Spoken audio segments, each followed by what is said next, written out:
I'm Jana, the little sister. And I'm Jeff, her big brother. Welcome to Sibling Rivalry, a podcast about our favorite sport, baseball. This week on Sibling Rivalry Baseball, we don our floaties and jump into the deep end. And this year, I'm finally going off the high dive. And now let's take a look at the SRBB headline. The minor league baseball season is officially canceled. 2020 All-Star Game canceled. Dodgers are awarded the 2022 All-Star Game. Garrett Cole and his wife Amy welcome their first child, a baby boy, Yankee fan Cole. And the MLS is back tournament may not be. It's in jeopardy after 9 Dallas FC players test positive for COVID-19. And that's it for this week's SRBB headlines. Find these and past headlines at siblingrivalrybb.com. And remember to tell your friends. Don't forget to rate and subscribe wherever you listen to our podcast.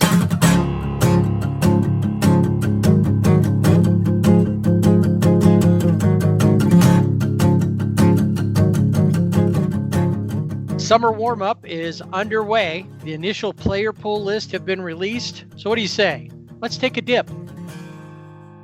The pools can contain up to 60 players, but they weren't required to be a full 60 players. So we saw that with the Baltimore Orioles, who only had 44 players in their pool, which still seems like a lot for a pool. Is it an Olympic-sized pool, kiddie pool? Well, for the Orioles, it was a kiddie pool.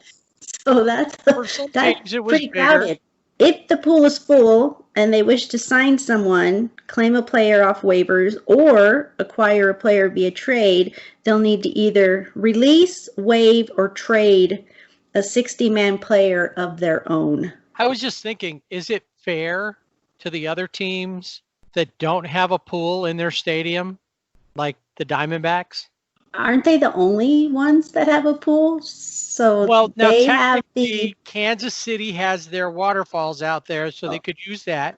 And there is water in Anaheim. Oh, yeah. Through the rocks. So anybody that's got water features, I guess that could be a pool, but not like an actual pool. Right, not like the Diamondbacks. So they'd have a lifeguard, and when someone is either traded or they have to get out of the pool, the lifeguard blows the whistle. It's like, okay, get out, and then somebody jumps right in.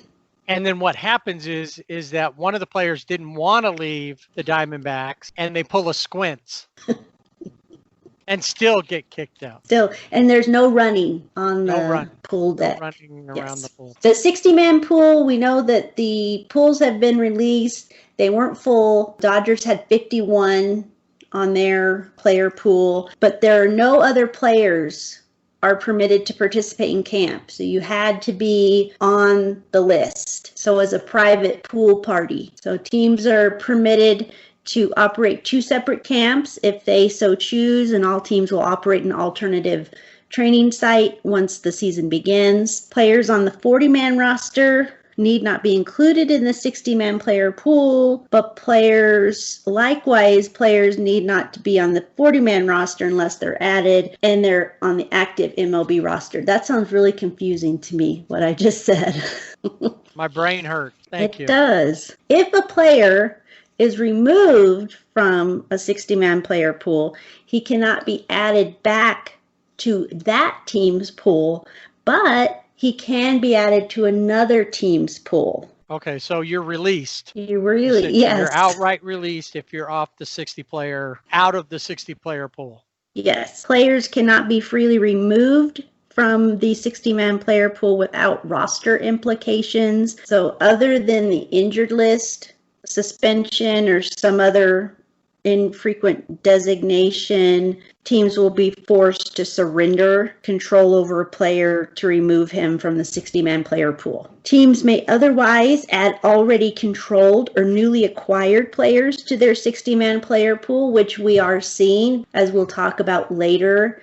There are some of the guys that were drafted in June are on the player pools for those teams. Players can be signed to the 60-man player pool without being added to the 40-man roster, but that requires 60-man player pool space. Typical minor league deal kind of thing there. The active MLB roster will consist of up to 30 players, at least 25 players at the start of the season, and after 2 weeks of play, the number goes down to 28, and then down to 26. 2 players pretty much each week for the first month. There's the taxi squad. One of those players has to be a catcher. Player must be on the 40-man roster in order to be added to the active MLB roster, and once a player is placed on the active roster, standard rules apply.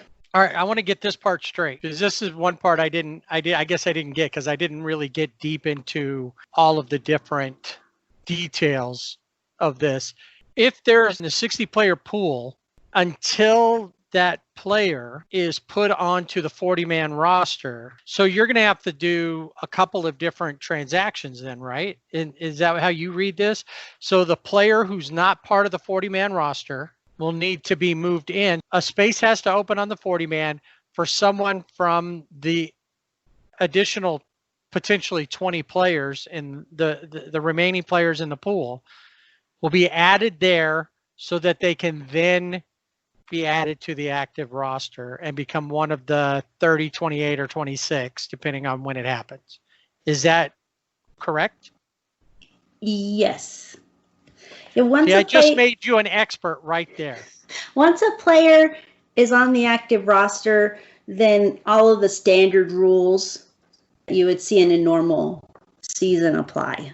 And the other thing that I've picked up, and we could talk more about this later, is that any player, like the minor league players that have been called up, the prospects that are part of the pool, will continue to make their minor league money. They'll be paid throughout the time that they're in the pool at that rate. However, if they're part of the taxi squad, they'll make MLB level per diem. Yes. Which is almost as much as they make as a minor leaguer. Yeah, exactly. The trade deadline is August 31st. Only players in the 60-man player pool may be traded. Any player that is traded must go into an acquiring team's player pool, but it seems that there's nothing to stop teams from adding prospects to the 60-man player pool specifically in order to trade them. The acquiring team would need to be capable of carrying such players in their own 60-man player pool while still fielding a 26-man active roster of capable big leaguers. I get the point of it is we're not going to play with all these extras. Like during the season, you might trade a couple of players and then add in 3 players to be named later, or I'm going to give you these 3 prospects. It sounds to me like they've really made it complicated enough to kind of avoid too many trades. I think so. I mean, I guess if you're going to trade somebody to another team, then you would think that the player from the one team, that would open up a spot. But I think it's a little more complicated than that. And so then if you did trade, unlike in the past, well, we know this season's odd. You're going to have a month rental with this player. But I guess the thing would be, and I'm only going to use this as a quick example. This isn't in any way indicative of what we want to have happen or could happen. I mean, I guess it could happen, but let's say the Dodgers find out from Mookie he has absolutely no intentions of returning to the Dodgers. Then at that point, it would be worth it for them to cut their losses with him and trade him wherever to get something for him instead of losing him outright a month later or 2 months later because we know the Dodgers are going to go to the playoff. Right. Yeah, not a scenario that we want to happen. But I did see his glove that he's got, and it's Dodger blue and white. So I think he's here to stay. Just from his glove Just from his glove. Cost him, $100, and he makes $27 million a year. Yeah, but it's okay. A cool That's a good glove. indicator. Yeah, cautious. It's not like he went and optimism. bought like a $500,000 car and had it painted in Dodger colors. I don't know. I haven't seen his car. True, I haven't either. Don't know if that's the case or not. But it does make it.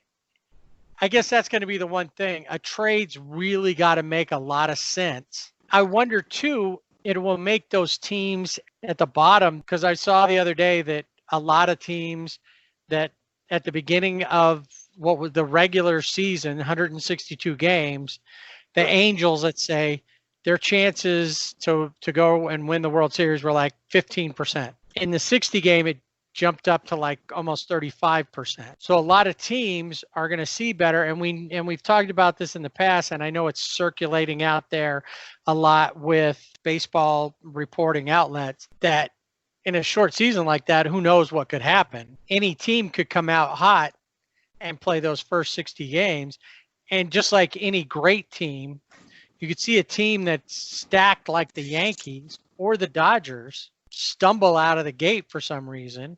Or remember 2017, the Dodgers went through that stretch, and while it wasn't 60 games, they played terribly. And if you start off like that, who knows? Maybe when we get to August 31st, a team that normally you would have counted out might be fully in it and looking to make a deal with somebody who's willing to give up somebody they know they're going to lose.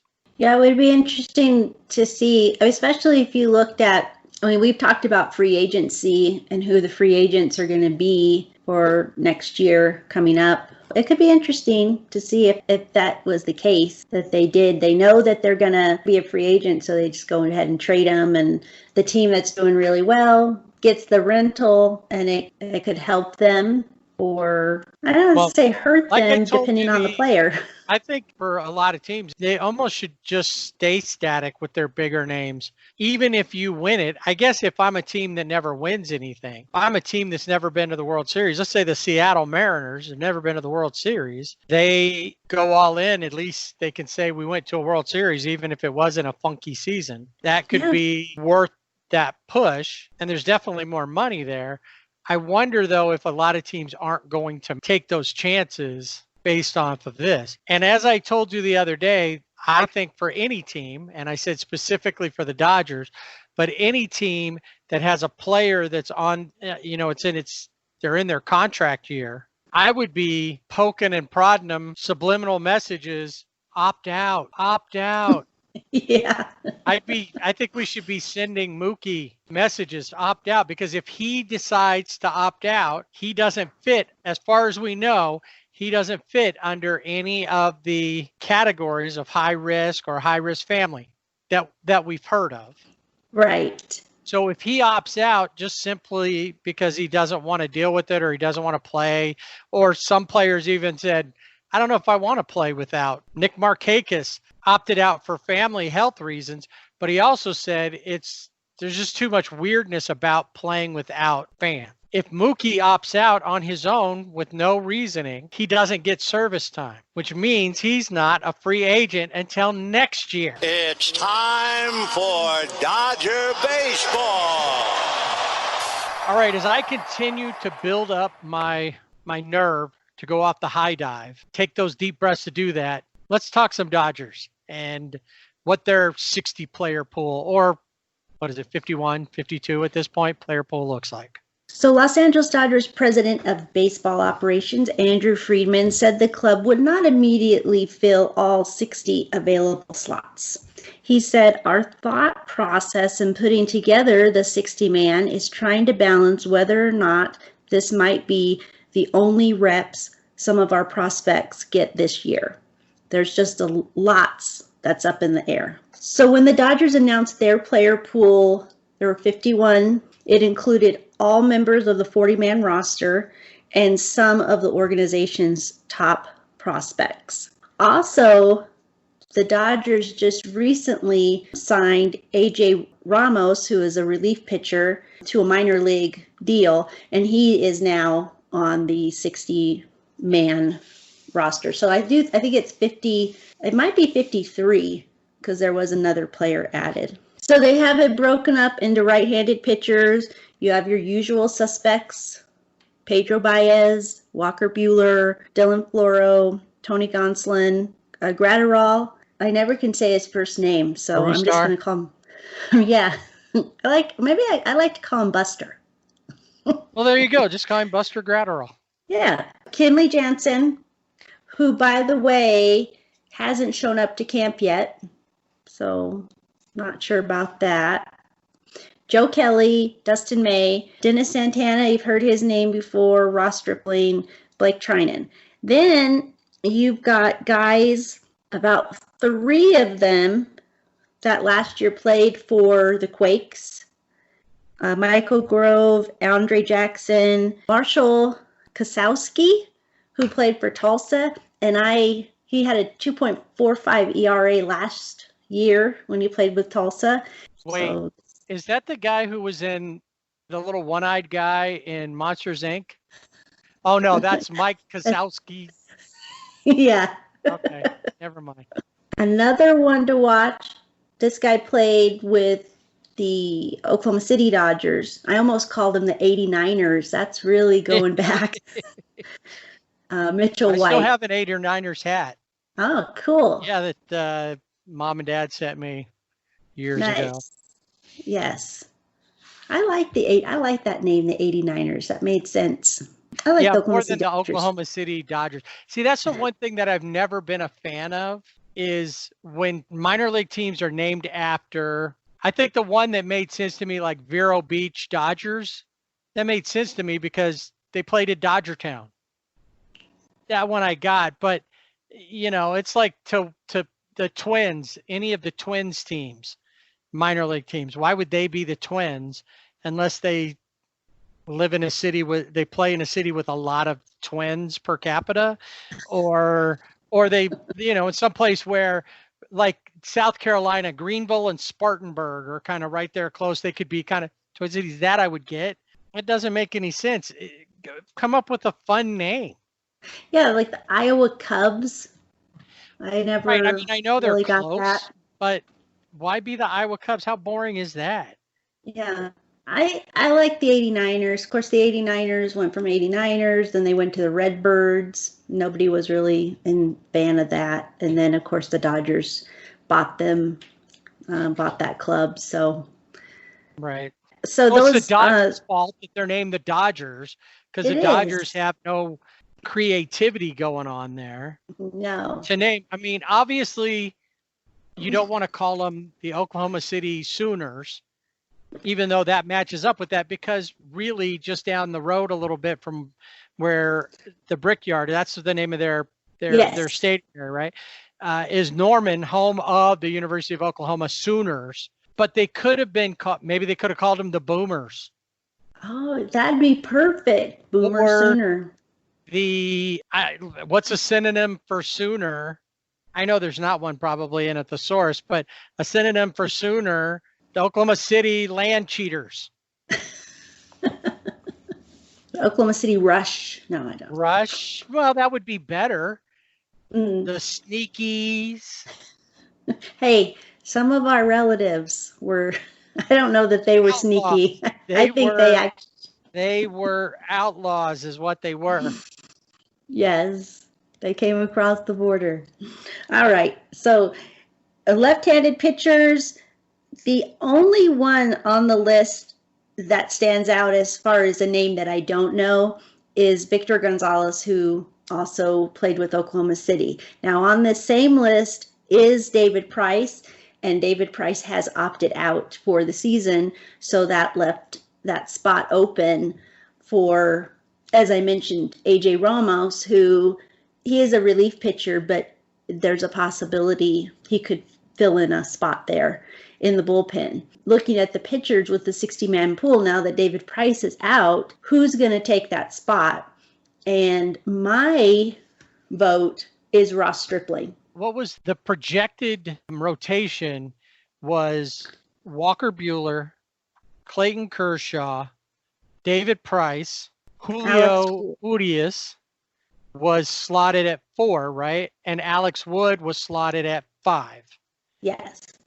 Does that sound right? I think that sounds right. So now the question is, do they all move up one and Stripling or Gonsolin or May, or do they go out and get somebody else that maybe he's sitting out there unsigned? It's possible, but I really think that Ross Stripling is the pitcher that deserves. I mean, he's put in his time and he's been a starting pitcher. He's come out of the bullpen for the Dodgers, and we know he's a good starting pitcher. He has that ability. So to me, it's a no-brainer to slot him in. Now, where So he does would he be slot in at 3? I don't think he would slot in at 3. I think you've got, so definitely, Kershaw and Bueller, 1, 2, and then Honestly, I think Alex he's a good Wood. spot in there because he's a righty. And right now, when David Price is in there, Walker Buehler's the only righty. So it helps balance out that starting staff a little bit. But I mean, Tony Gonsolin's a righty. Dustin May's a righty. So those guys could slide in there as well. I agree that Ross Stripling has done a lot of stuff, but just because he's been there, does that necessarily mean he may have done the work and he could be there? But do you say, well, you've earned your spot, so we're going to go ahead and use you there? Or do you look at it and go, Ross, what's best for the team is that you're available in both? Well, it did come out that way. Starter.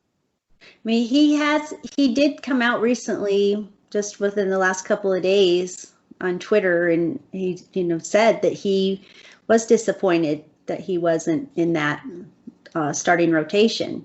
Well, we talked about that a few episodes ago too, that he was upset about that, and had he gone to the Angels, had that trade gone through, he definitely would have been a starter with the Angels. Yes. With the Dodgers mentality and the way the Dave Roberts and Andrew Friedman, how they are, the players know we're going to use you where we need you. And this is for the good of the team.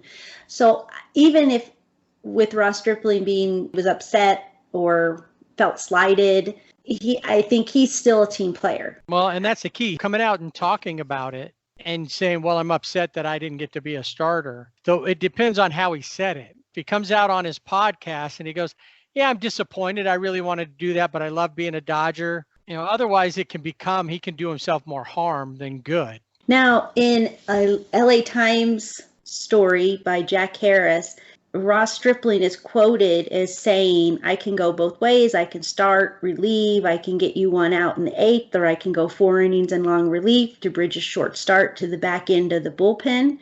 I'm totally fine with that. That's what you want to hear from a guy like that. And with the team, exactly. The Dodgers, the one thing that's made the Dodgers, in my opinion, one of the most successful teams over the last few years is that they don't have one position players. And they don't have, like with the pitching staff, with stuff like that. Ross Stripling is a good and has been a good example of a pitcher that they can use as a spot starter when they needed to. He can pitch long relief. He can pitch short relief. Just as he said in that quote, he's willing to do those things. And those are the types of players that Andrew Friedman has been good about trying to pick up. Guys who have versatility. When you have Chris Taylor, Kike Hernandez, even Jock Peterson, who's probably slated to be a starter this year in left field, those types of players that you can put in different positions and not have to worry about. Even Max Muncy, you can play, he's generally playing first base, but he can move to second. And he's played third in the past when he's needed to. And with Gavin Lux coming up, if he plays to potential, then you can also, slide people around in there, move Gavin to short, Corey to third, if you need to give JT a day off. There's a lot of pieces that you can rotate into different spots and not really miss, other than Jock playing first, not miss. Which should not happen ever again. Right. No, that was a major league. I think they should have gone ahead and put him in the bullpen with Russell Martin. Maybe he would have come out better out there than he did at first base. Probably so. I think the comments from Ross Stripling, the quote that I just read, is more indicative of how he feels now. I think in mid-March, or when spring training was going on, he was feeling some of that slight because he didn't get it. He felt that he didn't get a chance to earn a spot in the rotation, but that's changed with David Price through attrition. Yeah, and like I said, Kenley Jansen has heart issues. He has not shown up yet to the summer warm up, so there's a possibility he may opt out. We haven't heard, and I guess in the coming days we may. So that's another spot. And when you're talking about catchers, Austin Barnes and Will Smith, according to Dave Roberts, they're going to be taking on the catching duties. They're going to share. Now, one name that's on here is Rocky Gale, and we've heard Rocky Gale's name, and he's been around for a while. And I looked, and I noticed in 2006, he was drafted by the Kansas City Royals in the 49th round, but he didn't sign. And then in 2010, he was drafted by the Padres in the 24th round, and he did sign. And then in 2015, he was granted free agency. And when he was granted free agency, like 6 days later, he signed as a free agent with the Padres. And then in 2018, he was released by the Padres. And then in 2018, he signed as a free agent with the Dodgers. And then last year, he was purchased by the Tampa Bay Rays from the Dodgers. And then in November of last year, he was granted free agency. And then at the end of November, he signed as a free agent with the Dodgers. So he's been around a while. Well, he's like a 10-year, like I said, was it last episode or 2 episodes ago? He's kind of like the Crash Davis in the sense that Crash Davis was never really in the bigs. I think he spent 21 days in the bigs one time in the show. Well, Rocky Gale's about 10 years in the minor leagues overall. He's solid enough that teams want to take a chance with him, but he's not been good enough to make a roster full time. He's in the pool. And the reason I brought up when he was drafted and then he was traded, he was granted free agency and all that was because once I've seen his name, I knew he played for the Dodgers. I've seen him play with the Dodgers at the major league level for a few games here and there, but I didn't realize all of the steps, where he's been, what his travel log looked like. I was looking at the Dodgers catchers, Keibert Ruiz, who we found out tested positive. So that's the one thing. There have been some players who have tested positive throughout Major League Baseball of the names that we know. We were wondering, once they're through the protocol, once they quarantined and they're testing negative, and I think they have to have 2 negative tests in a row is what the deal was. Will they come back? Will they opt out? We don't know. So we don't know what's going on. We know Keibert Ruiz, who is a top prospect. In fact, there was a long time that they felt that Keibert Ruiz was probably going to come up before Will Smith because he was more solid across the board. Will Smith made the most of his time. I feel like Rocky Gale will probably be the taxi squad catcher because they know what he can do. He's a veteran guy. Even if he's not played a lot up there, he knows how to play the position. And the taxi squad catcher isn't just going to hang out in a room waiting to be used. That catcher can be used as the bullpen catcher. Yes. So he can be in there. He's the one out of the 3-man taxi squad that can actually be there and be part of things day to day, which makes him more valuable. The catcher spot is probably the most valuable spot as far as the taxi squad goes. I agree with that. So I think that, I would do that. I don't know. Obviously I knew Austin. I knew Cuz. We never talked about that. We didn't. No, we talked about Jocelyn, but we never talked about Austin Barnes. We should do an aside. So Austin Barnes, we call Cuz because he does share our last name. And he does have a family resemblance, believe it or not. He does. There is a resemblance. And so I need to do some family history and see how somehow there's a connection. Somehow he's related. So we just call him Cuz because we're pretty sure that he's part of our family. And even if he's not, we share a last name. So anytime that you share a last name with somebody, you're all related. That's it. Yep. Unless you don't want to be. Yeah. Now, the Well, that one happens guy, too. and maybe you can expound upon this, and I know the one thing that I've figured out from looking across the board at all of these player pools is that the most important part of it is not the usual suspects, not the people that we expect to see playing. The Dodger players that are on here, Mookie Betts, Cody Bellinger, Max Muncy, Matt Beatty. I want to throw him in there. Mm-hmm. Justin Turner, Corey Seager, all those guys we expected to be, because that's a starting lineup people or first off the bench in some cases. The guys who are probably the most important, and the reason why spots were left open, important guys are these prospects that are at the top of the team's list of prospects. The ones they want to make sure get work in. Since the minor league season's been canceled, there's no place for these guys to work out except on their own. They wanted to make sure that they're in a little more of a coordinated surroundings for their training and for development. And so Diego Cartaya is one that, honestly, of the prospects in the Dodger system, not one that I was familiar with. He's not one I'm familiar with either, because he played last year. He played in the Dominican League and he played in the Arizona League. So he doesn't have any really minor. So this would have been his first full season minor league. In the minor leagues, yes. He played Arizona Fall League? Yes. Okay.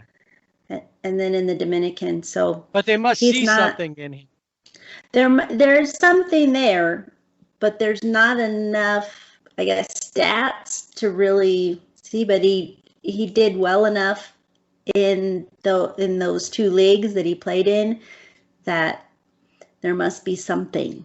So I think that's going to be the bigger thing. And as time goes, we've only seen David Price officially opt out so far. Last word I heard, AJ Pollock hasn't shown up yet. And we know that he just had, like, his wife just had a baby or babies. I don't remember what his situation was. They had a baby girl and she was born premature. So she had been in the NICU. And I don't know if she's still in the NICU. I think she may be home now, but she's still vulnerable. I'm not sure exactly if she was just born premature and what other issues. That would be someone that I wouldn't expect to come to summer warm-up. I don't see in this Dodger lineup a lot of players that necessarily would opt out based on what we know. Although Kike could be somebody because he just announced his wife was pregnant. And I know they're early on, but he still doesn't want her getting sick with this. Right. So there are some things, and that seems to be the one thing. All the players who have expectant parents or have newborns or kids with issues all seem to be the ones on the fence. And there seems to be a fair amount of players who are expecting children this summer. There are, yeah. But I don't really see, from the Dodgers standpoint, just looking at the basics, I don't see a lot of these players in a position to say, I'm opting out for a reason other than I just don't want to take the chance. A lot of these guys, I don't see like Cody Bellinger. Cody Bellinger's young and probably feels invincible. Whether Max Muncy, Justin Turner, no kids, not sure what their stance is on those things, but we don't see anything from there. So those are the people that, you know, it doesn't really feel like there's any player here that's ready to jump out and opt out of this. And if I'm a minor league player, a prospect who's been given this opportunity, I'm sure I'm not jumping out because I don't want to miss out on a chance to play. No. I think we'll see a lot of that across the board as we start seeing. David Price is one of the bigger names to opt out. Nick Markakis, not a huge name, but a bigger name, opted out. Freddie Freeman, we don't know if he's going to opt out or not, but he has it. You know, there's a lot of names. As we get bigger and bigger names, the only one player that I know of for sure that I wouldn't be surprised other than Kenley Jansen, would be Clayton Kershaw, because he's a real family guy too. You know, how many of these players have kids that we've never heard of or don't know? But almost everybody, even if you're not a Dodger fan, has heard of Charlie Kershaw, has seen a picture of him out doing his dad's windup. Yes. Future So we major know, leaguer. Yep. So I don't see a lot of players on the Dodgers necessarily opting out, but I do see, as time goes and we're hearing that there's problems with the testing, you're going to see Luke Raley in the outfield because somebody opted out, or you're going to see Omar Estevez. Yeah. And you don't know what, and for whatever reason, but we're going to see, I think some teams more than others, we're really going to see a AAA season for some teams, especially. Well, in the outfield for the Dodgers, you have DJ Peters, and DJ Peters is a name that you hear he played for Oklahoma City, and he's one that's always been kind of on that verge of coming into the. You think he'd be there already, but because of the way the Dodgers are stacked, he doesn't have that spot. So with AJ Pollock, who hasn't shown up yet, Dave Roberts said he was going to platoon with Jocelyn in left field. But if he's not there, Jocelyn can't hit lefties, so you have to platoon him. So, but that could open up for one of these other guys like Luke Raley, who, interestingly enough, was traded by the Dodgers in 2018 for Logan Forsythe and Brian Dozier. We know how that ended up. Well, he was traded by the Dodgers, with Logan Forsythe for Brian Dozier. And then he was traded by the Twins back to the Dodgers when Buster Gratterall,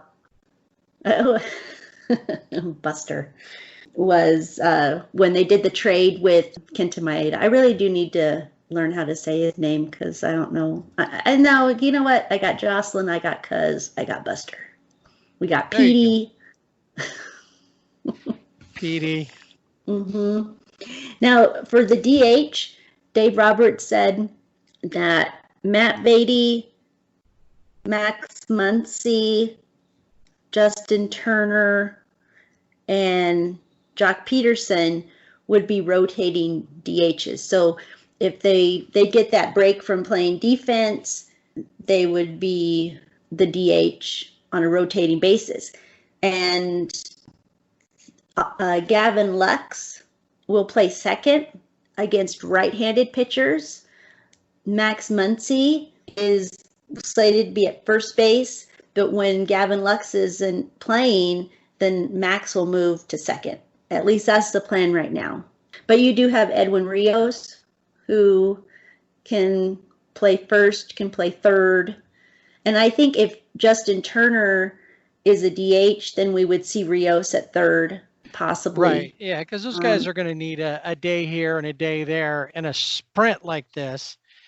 Normally the baseball season's a marathon. This is a sprint, 60 games in 66 days. If all goes well, there should be no double headers. There should be no reschedule. There should be no playing on an off day. But we don't know how all that's going to play out and how weather's going to go. And at this point, we still don't even know if there'll really be a season. We really don't. And I think we've said this before, we talked about last week, until we see that first pitch, which at this point is reportedly to be between the Yankees and the Nationals for that primetime game on July 23rd. And then we have heard Dodgers-Giants. Yes. Which I've seen a lot of questions about that. Why not Dodgers-Astros? Think about it. Rob Manfred downplayed the whole thing about the Astros' actions. Why would he want to amplify that by putting them on prime time to start the season? Yeah. And Dodgers-Giants, even though it's Dodgers-Giants, but that is a tradition.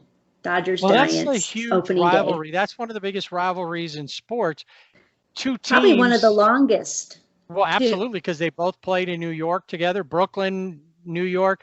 And when the Dodgers moved out here, they talked the Giants into moving too because they needed to have an opponent. Yes. It wasn't like they came out here and said, "Oh, well, the Pacific Coast League Angels are right there in Los Angeles when we move there. Let's play them. We'll get them into the league, and then we'll have somebody to beat up." Yeah. Exactly. Yeah. So the Giants Dodgers for opening day, that's a tradition. And it wasn't a surprise to me when they said the Dodgers. I know a lot of people wanted the Astros, but yeah, you're exactly right. MLB is not going to put the Astros into that position to showcase their lack of punishment that they were given. Yeah, they're not going because by putting them in there, they then admit there was something there. When they really want to say there's no there. Yeah. And what I'm looking forward to is that this isn't going to be different for the Dodgers and the Angels. They play every year regardless of what the rotation is in interleague play. That's true. What I want to see though is the Angels are riding a 4-game winning streak in the series. Will they win the next 4? One thing about the Dodger player pool is just recently they added a second baseman. His name is Devin Mann, and he spent all of last season in my favorite place to say, Rancho Cucamonga. And he was among one of the 7 Quakes that went to the California League All-Star game. With him coming on into the pool, I don't know that he necessarily will play, but he is a player that the Dodgers see real potential in, and he will get the workout. He will get to be able to be active. He'll be able to possibly make an MLB debut, but really at this point, it's about that player development. So Devin Mann is one that fits into that, and he just was added just within the last couple of days.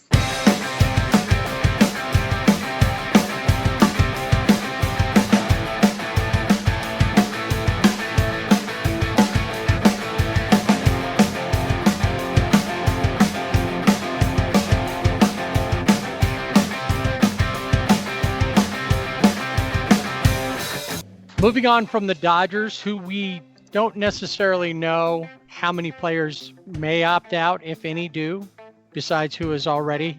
We move on to the Angels, where one player is certainly on the fence about whether he's going to play this season or not.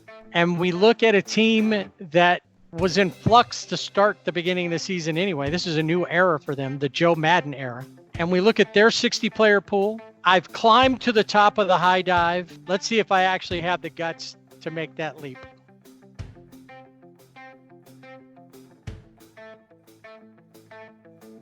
So when we start out with what the Angels have done, they very much like the Dodgers have the usual suspects in camp. Mike Trout, Albert Pujols, Justin Upton, the newly acquired Anthony Rendon, along with some of the other pieces, pitchers like Dylan Bundy, Matt Andres. They're there. Shohei Ohtani is back. One of the things that we can look at for this delayed start has been very helpful for the Angels. Shohei Ohtani is now going to be able to pitch as he would normally pitch, which is once a week, and still bat. And then Griffin Canning, who they weren't sure could have been in a position to go need surgery, through the injections he had, says he feels better than he did in spring. So those are positive things. The Angels, too, have added on their player pool. They didn't fill up their 60 either, but they did add in some of the top prospects, Joe Adell being number 1 on the list, Brandon Marsh, another one that's in the outfield. And should Mike Trout opt out, as it feels like he's going to, Joe Adell may very well get to make his major league debut, and probably in his natural position of center field. Brandon Marsh is another one that could get in there as well. The question will be, like with everybody else, how many people may opt out? And I've told you this over the last couple of weeks. All it's going to take is for one of the superstars of the game to opt out, and the dominoes will fall. Nick Markakis opting out, Felix Hernandez opting out, even David Price opting out. They're all names we know as some of the better players in the league right now. But Mike Trout opting out, Bryce Harper opting out, Aaron Judge opting out. Those would be names that would cause. Garrett Cole would be another one that I could add to that list of bigger names. Justin Verlander. You start looking at these guys, they're going to say, wait a minute, if those guys aren't comfortable, I don't know if I am either. And then we're going to start looking, everybody's going to start looking like the AAA version. Will they be the Anaheim or the Los Angeles Angels, or will they be the Salt Lake City Bees when they take the field? Because there'll be more of those. Plus, with those open slots, are they going to bring in more prospects, or are they going to try to sign some of the undrafted free agents, or all these players that are sitting out there that have experience? Will they look to try to bring in some of those guys, some of those veteran guys, to fill in the gaps? Joe Maddon's a guy that a lot of players want to play for. He's got a lot of good ideas. He wants them to play, but he also has said recently, if you can't follow the protocol that's laid out here, because that's a lot of the issues that like Mike Trout and other players have, is that these younger guys are going to want to go out when they're on the road or even at home, and they're going to put themselves in a bad position, get the virus, and then bring it into the clubhouse. I wanted to read Joe Maddon's quote about addressing that. He said, every organization really needs to tighten up their bubble, and that's what we're trying to do. We're asking you to be the best version of yourself and be the best teammate you've ever been in your life. We need you to follow the protocols and for you to be the best teammate ever. And if you don't want to follow the safety and health protocols, Maddon said you should opt out. Everybody's talking about high risk and those kind of individuals opting out. To me, the person that should opt out is the person who does not want to follow the protocols to a T at any age, at any risk. That hasn't been promoted enough. If you, in heart of hearts, don't believe you could do all of this stuff the way we need you to do all of this stuff, you're the person who should opt out. And I wanted to read the full quote because his quote's been taken, bits and pieces have been taken out, and so I wanted to read the full thing so we could really see that where Joe Maddon's coming from is exactly right. I think that it speaks to what you were talking about before, that if you're going to play baseball, especially this season, you've got to be committed not only on the field, but to wearing a mask and, taking care of yourself and taking care of your teammates. Yeah, absolutely. That's going to be the biggest part of this, is you really understand what it's like to be a member of a team. The Angels have been working by doing things. We saw a thing the other day, you pointed out to me, of the Red Sox using their suites as like extended player lockers and stuff. The Angels are doing the same thing. They have adapted some of those. They'll still get dressed and do a lot of the things in the locker room, but a lot of the couches and the chairs that are always in the locker room that you see, they're doing the luxury suites that way so that they have a place to go and hang out when they're not playing, to rest and relax, so that they can still have a couch or a chair to sit in. But be isolated or be within that social distancing. Right. Yeah, the Boston Red Sox, the one I saw was Alex Verdugo, former Dodger. They were showing his suite. It didn't say who he was sharing with, but it was quite the nice setup. One thing I would say about the Angels pool, I noticed, is there are a lot of guys who last year played for different teams and were either traded to the Angels, like Kyle Keller played for Miami and he was traded to the Angels in January, or Parker Markle, who played for the Pirates and the Mariners and was purchased by the Angels from Pittsburgh. Some free agents, quite a few free agents, especially when you look at pitchers. I think there's 1, 2, 3. I think maybe there's 3, maybe 4 that were free agents that were picked up. But pitching, we've talked about this in the past with the Angels. Pitching is really important because they really need to get a solid starting rotation. So this would be an opportunity for those guys because they've got a lot of pitchers, especially right-handed pitchers. Joe Madden was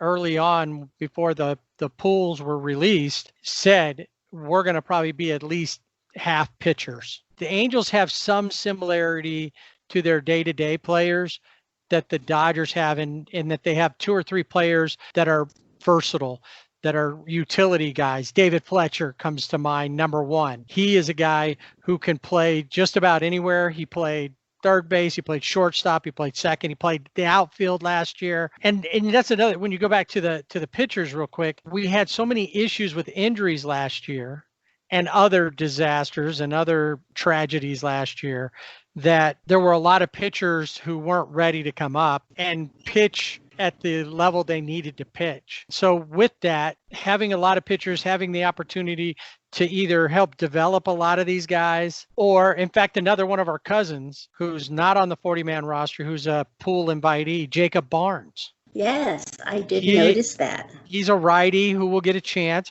who they want to see develop and they want to work with. As we talked about with others, Joe Adell. Catcher-wise, Jose Briceño, he's in the pool. He's been up with the club when they had issues last year. We had a rotating door there at catcher. He came in and played some spots to help bridge the gaps. Anthony Bemboom, who's a catcher there, I believe will probably be the taxi squad catcher because he has the most experience. He played quite a bit last season, with Jason Castro being the starter, Max Stassi being the backup there.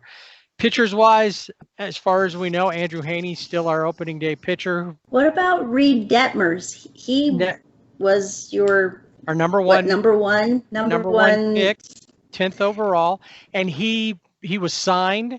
He was signed before the player pools came out, and then a couple of days after the pool came out, he was then added to the list to be number 56 on the pool. We had 55 to start with the Angels.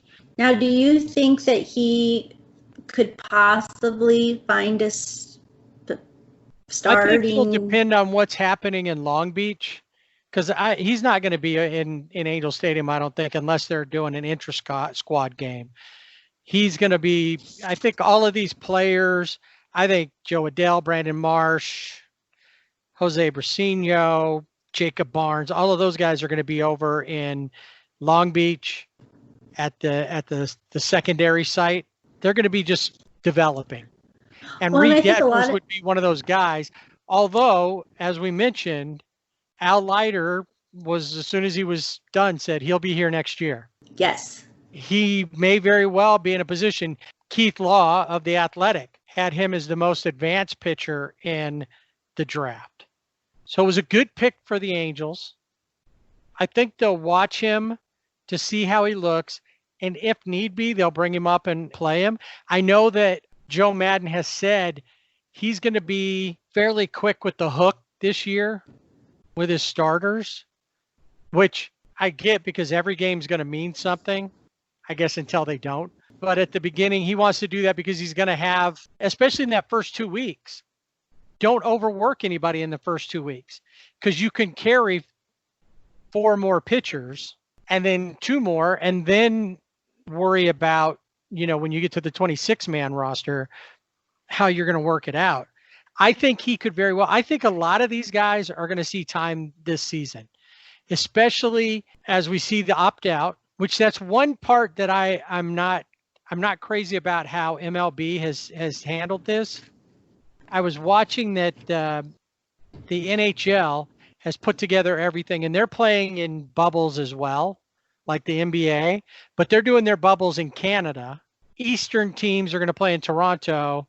Western teams are playing in Edmonton. So that's it. That gives it a little different feel too, not having every team there.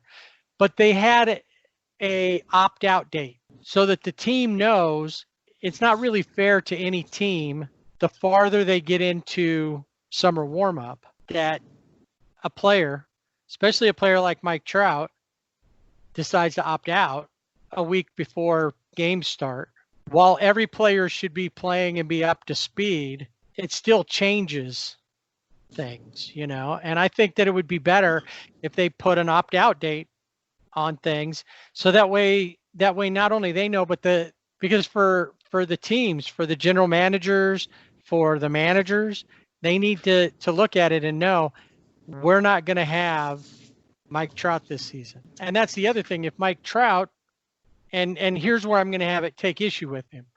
I don't care if he opts out. I think he's got to do what's right for his family and for himself. That being said, if he waits and starts playing, let's say the Angels are one of those teams that get out to a hot start, and then 2 weeks into the season, he leaves for the birth of his child and then doesn't come back, I think he's handicapped his team. Where if they know going in to start the season, he's not going to be there. Just like cool for David Price, saying early on, I'm opting out. Now we can move Ross Stripling or move whomever in to work up and to build up to starter numbers. I agree. MLB needed to have a set time.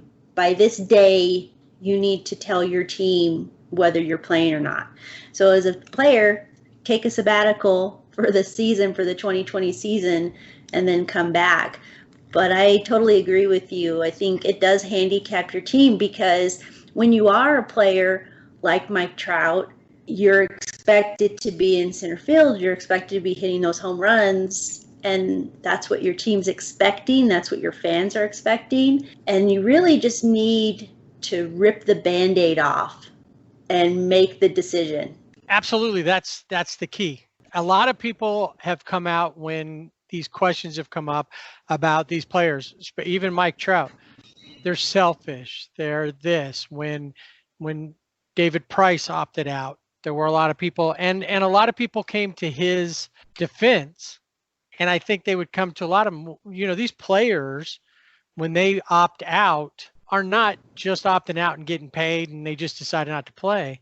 When they opt out, unless their team decides to pay them, unless there's a reason for them to opt out that has been clearly stated, for them to get their service time, to get paid, they will get neither. Now, I know we've talked about this whole argument about money. Everything that was going on was about money until we got here. Even though they said health and safety protocol was top of their list, there was money, and then way down was, and this is like, so if you did a list, there's money, and then there's just dollar signs for a lot of lines, and then then there was nothing. Then there was health and safety. And now we're starting to see that. But these guys, and I get it, and the reason I brought that up was these guys may have enough money that it doesn't matter. We know Mike Trout doesn't need the paycheck. We know David Price didn't need the paycheck. Kenley Jansen, if he doesn't show up. They don't need the paychecks. There's players that, like Julio Teheran, still hasn't shown up for the Angels. We were talking about Kenley and A.J. Pollock for the Dodgers. Julio Teheran. Now, when asked, Joe Madden said, I can't say anything. So that implies, and that's the other thing that's going to be, because if somebody gets hurt during the season, they got a hamstring problem, that's just going to come out. But you can't talk about whether they tested positive. Yeah, unless they that's like release their names. Remember back, you hear the stories. We didn't grow up in this time, but you hear the stories. Bruce Hornsby even did a song about it called The Long Valley Road, where they went, something happened, and the daughter got shipped off to her sister's house. Now, it was never said, just implied, but everybody knew why she was gone to her sister's. Somebody said she's gone to her sister's. Everybody knew what they were talking about. That's what's going to happen here. Mm-hmm. These players, if they test positive or there's an issue with it and they're not there, it's not going to be oh, they're just on the 10-day disabled list or the 15-day disabled list or whatever. I guess it's just going to be 10 days this season.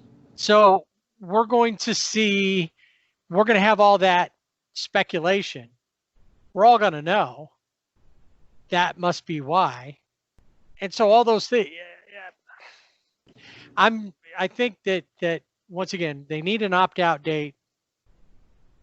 And these players who haven't shown up yet, unless there's a reason that they specifically can't show up, maybe there's players. I think there was one that I heard that they weren't sure when he was going to make it. And I'm trying to remember who it was now, but they weren't sure when he'd make it because he was coming from overseas. Yeah, that's a different case altogether with travel. That was a conversation about Julio Teheran as well, is they didn't know if he had relocated to Anaheim in the off season or during this time, or if he's someplace else. So there could be those issues as well. But I think if it was, because in the past when players have had visa issues and couldn't get back into the country, that was put out there. It wasn't silent. So now this year, they either got to be quiet about everything, or the players just have to sign releases saying whatever happens, happens, and if we get it, you can report it. Yeah, because at this point, it's if the player allows his name to be released, then we know. But like you said, we can all guess. Yeah, he's probably not there because everybody knowed what they was talking about. So like every other team, the Angels, as constituted, aren't a bad-looking team. Pitching obviously has to come up. Locally here, they played a lot of the 2002 playoffs, and obviously with good reason, the Angels won the World Series that year. And like anybody, any team, you hold on to that and you ride with it. Just like Dodger fans hold on to that 88 World Series like it happened yesterday. And I get it was a good series. But when you look at some of these teams, the Angels were lucky that they had a lot of players that were rookies or young players that all came up and decided to have the best years of their career or started out to that point in their career. And that's what we need from the pitchers. We need the young pitchers to be there. The starting lineup for the Angels is pretty much what it has been, with the exception of adding in Anthony Rendon, Jason Castro. And I just learned the other day, thanks to MLB.com, because I give them credit for their stories. And I did notice that episode 9, the listens are up a little bit from what they were. So maybe people went to go listen to see what that was all about. But I haven't heard anything back from Slangs on Sports. No, not yet. She's laying low. Well, what I found out was Andrelton Simmons has never been to an All-Star game. Has never been selected for an All-Star game. He may have been there, but he was in the crowd like everybody else. That's amazing to me. He's one of the best shortstops in the game. But I think the problem is he was not always one of the top hitters. And that was starting to change until he got injured. Yeah. But I think that's part of it. And playing in Atlanta, a lot of people didn't know about him. And then what did he do? He went from Atlanta to Anaheim. He probably would have had more exposure in Atlanta as he got better. But yeah, he should definitely have been an all-star at some point. The Angels are in the same position like with the Dodgers, except that the Dodgers are right there ready to continue on their winning ways. And they only got better adding Mookie Betts and David Price. And it doesn't matter if David Price doesn't pitch this year. In fact, I still believe that a lot of these players, the older guys, the guys who have had, especially with pitchers, who have had arm issues, shoulder issues, are going to be better for having a year off from the workloads that they normally carry, that they'll be able to rehab their arms better and be ready to be stronger coming out next season. Yeah, with David Price, he's not in the same situation as Mookie Betts with free agency. Right. So we will see David Price in a Dodger uniform next season. And hopefully Mookie too. That would be nice. If not, Mookie, we can always use you in Anaheim. And then one of the big, I think, like I said, the biggest deal out of all of this is we're going to see Shohei Ohtani, hopefully for a whole season, strong, able to do. He has said, I want to make an impact on both sides of the ball. If you've seen him since he came back from the off season, he's muscled up. He is a player who's shown us just a little bit of what he can do. And honestly, I think if he lives up to his full potential, if Mike Trout has a full year like he was having last year, he'll hit over 50 home runs in a full season. We're going to see these guys blossom in, and we're going to see the Angels in the playoffs. I think so too. I mean, when I looked over the pool, they really do have a good team. It's a decent team. So we will see. Will they, when they play the Dodgers, will they continue their winning ways?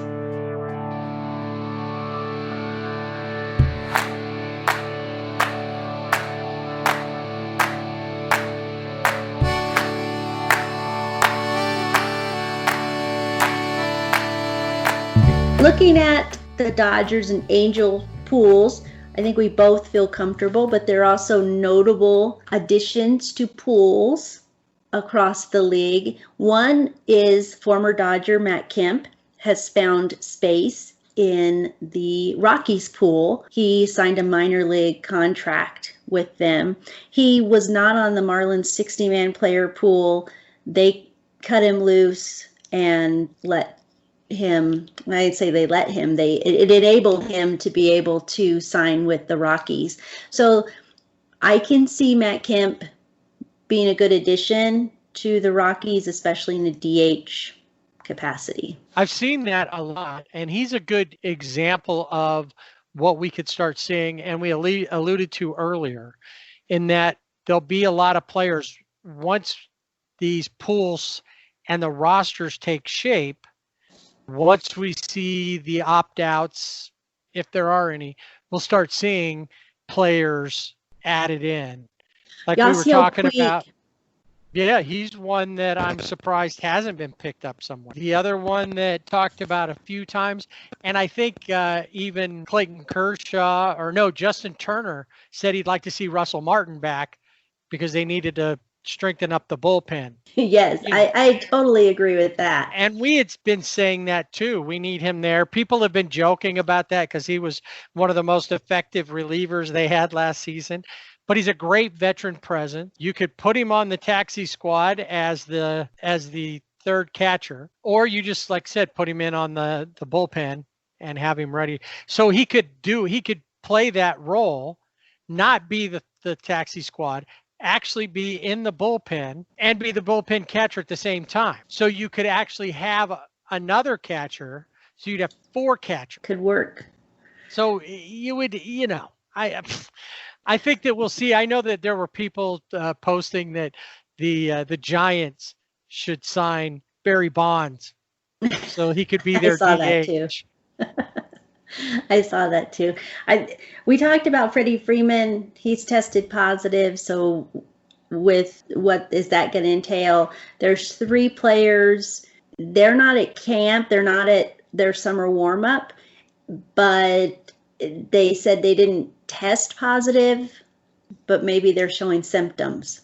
So again, we know it's something to do with with COVID. Well, Nick Markakis, who has opted out, said after talking to Freddie Freeman, that was a lot of his help make his mind up to opt out. Hearing what Freddie was going through, he doesn't want it, but he also doesn't want to take a chance on infecting his family with it. And these players and any of us, if we haven't had it, we can only know by the stories, but some people it doesn't affect that greatly.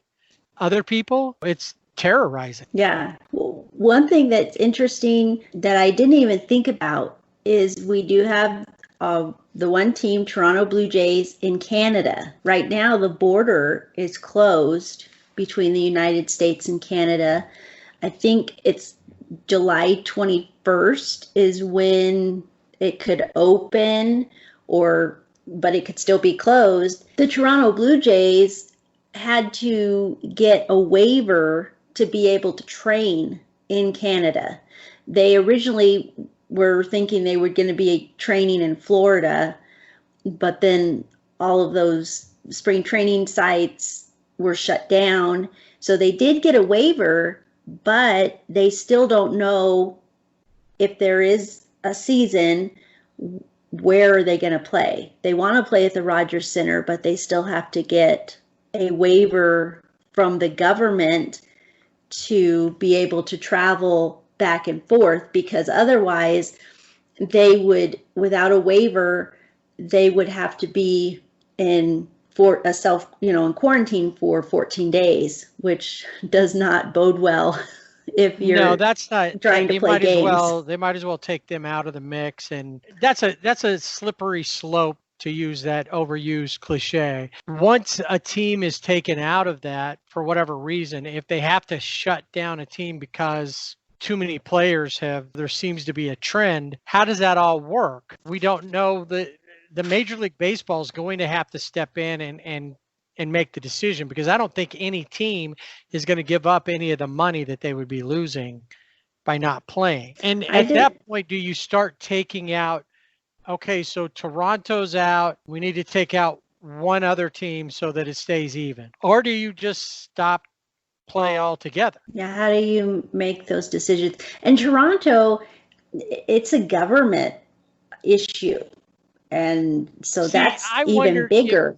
I wonder, though, if they'll grant some sort of a waiver for them, because they're having hockey there in Canada.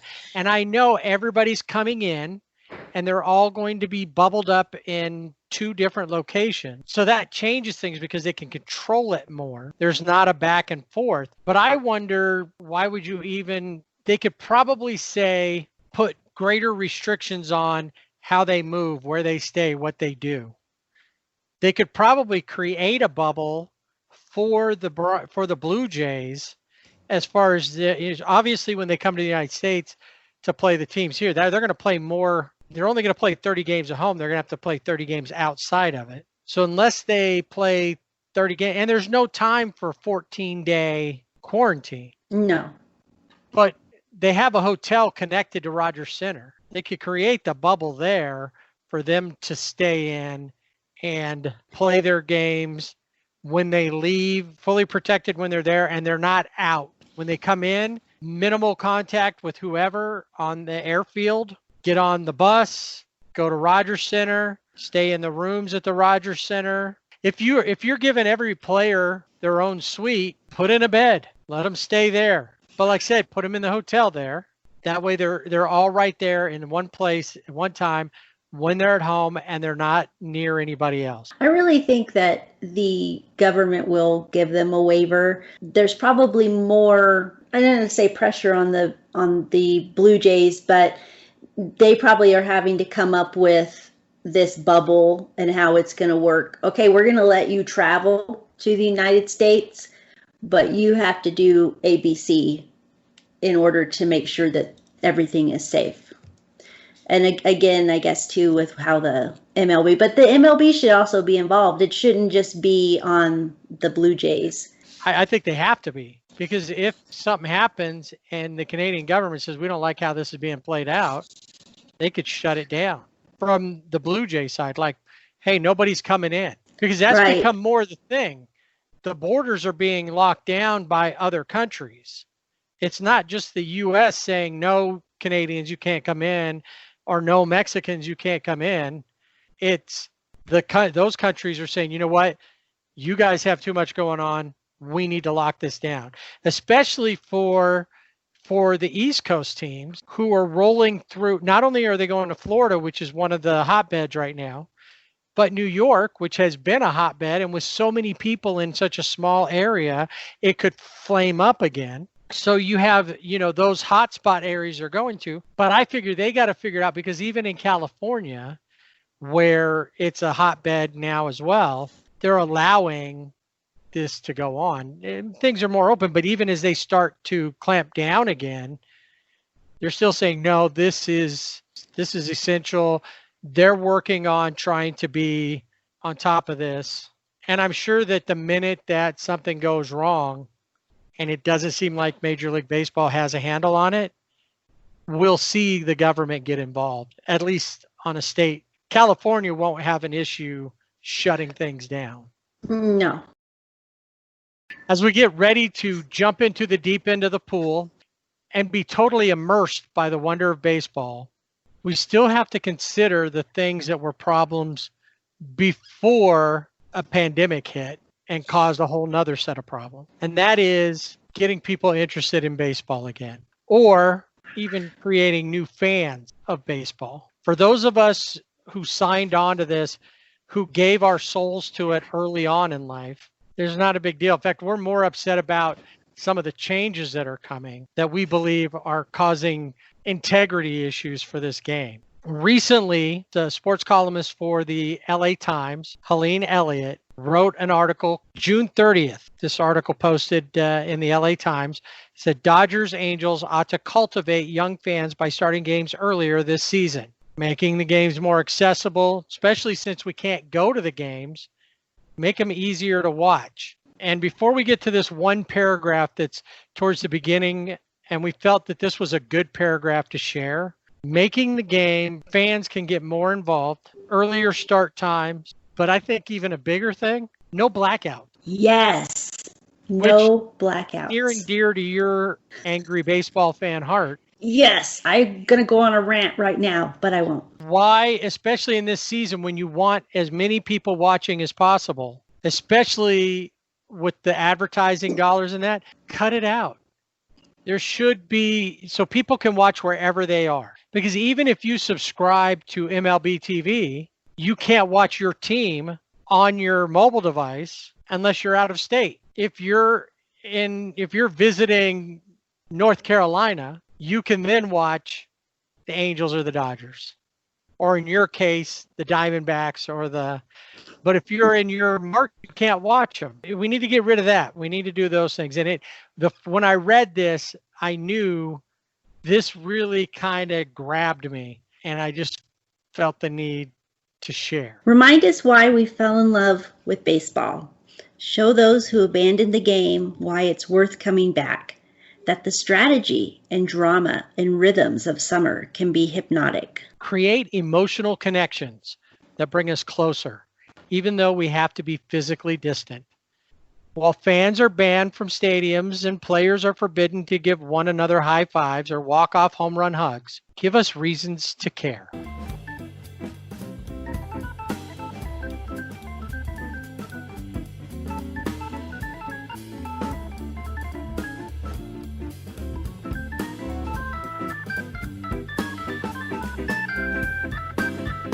And that'll do it for this week's Sibling Rivalry Baseball podcast. Remember, you can find us on our website, siblingrivalrybb.com, and on Facebook and Instagram at Sibling Rivalry BB. We're also on Twitter at Sibling Rivalry BB without the A. Email us, show@siblingrivalrybb.com. We'd love to hear what you think, so subscribe and rate us wherever you listen to our podcast. Join us next week as we look at the regular season schedule and some of the best 60-game starts. Hey, look! There's Josh Fields in his swimsuit. He's ready to jump in a pool. Ah!